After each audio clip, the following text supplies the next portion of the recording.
bersamamu dan bersama rohmu. Inilah Injil suci menurut Lukas. Dimuliakanlah Tuhan. Sekali peristiwa, Yesus memandang para murid lalu berkata, "Berbahagialah kalian yang miskin, karena kalianlah yang empunya kerajaan Allah. Berbahagialah kalian yang kini kelaparan, karena akan dipuaskan.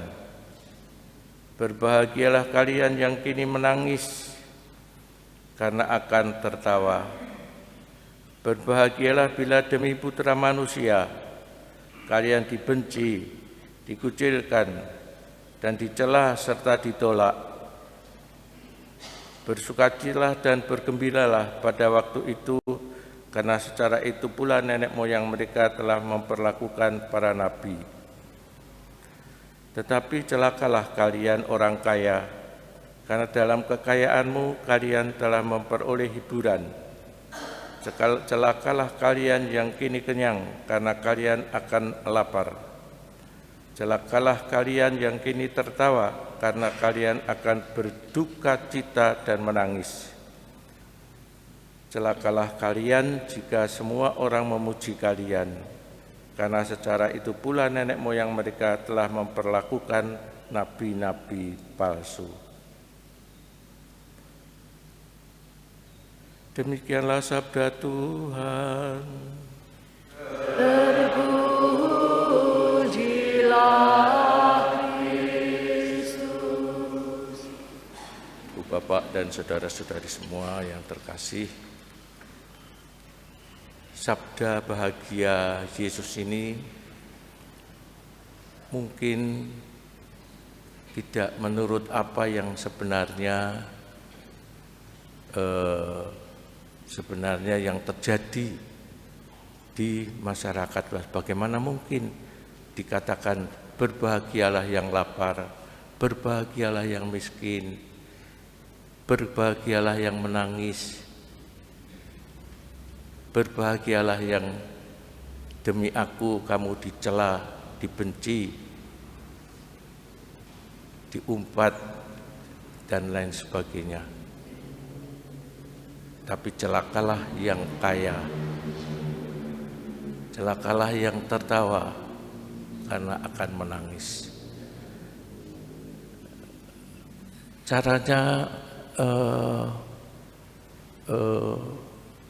sabda Yesus ini dikatakan ketika setelah murid-murid 12 itu dipilih, sebenarnya mau mengingatkan mereka, karena kemiskinan membawa orang kepada Tuhan. Karena itu dikatakan juga kerajaan mereka yang miskin akan menjadi kaya dalam kerajaan Allah. Engkaulah yang mempunyai kerajaan Allah. Ibu Bapak dan saudara-saudara semua, sebenarnya kekayaan juga bukan menjadi penghalang. Sebenarnya kekayaan juga bukan sesuatu yang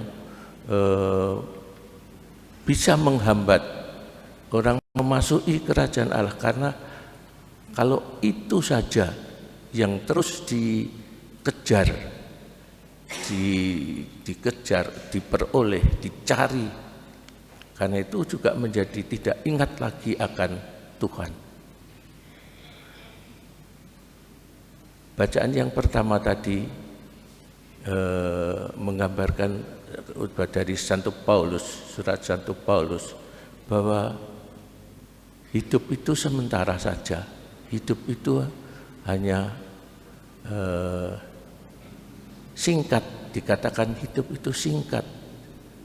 Karena itu Jadi mengharap kedatangan Tuhan segera datang, hidup itu singkat. Karena itu ya pakailah, gunakanlah hidup itu, hayatilah hidup itu untuk mengharapkan lebih baik.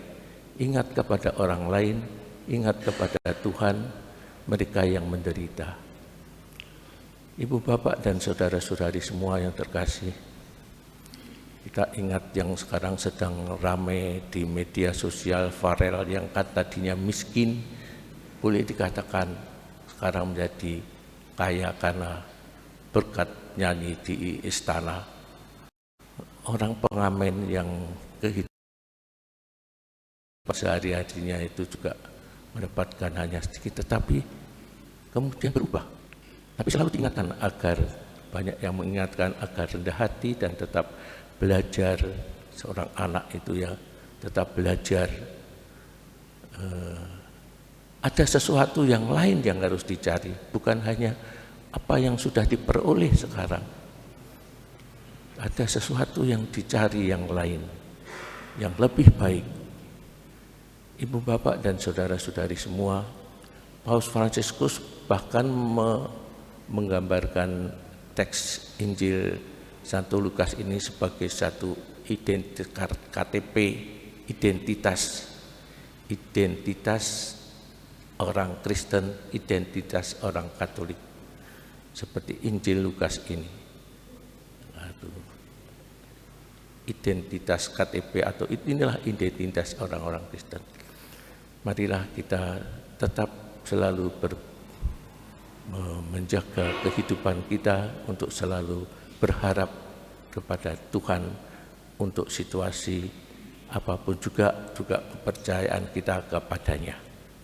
Marilah kita hening sejenak merenungkan sabda Tuhan.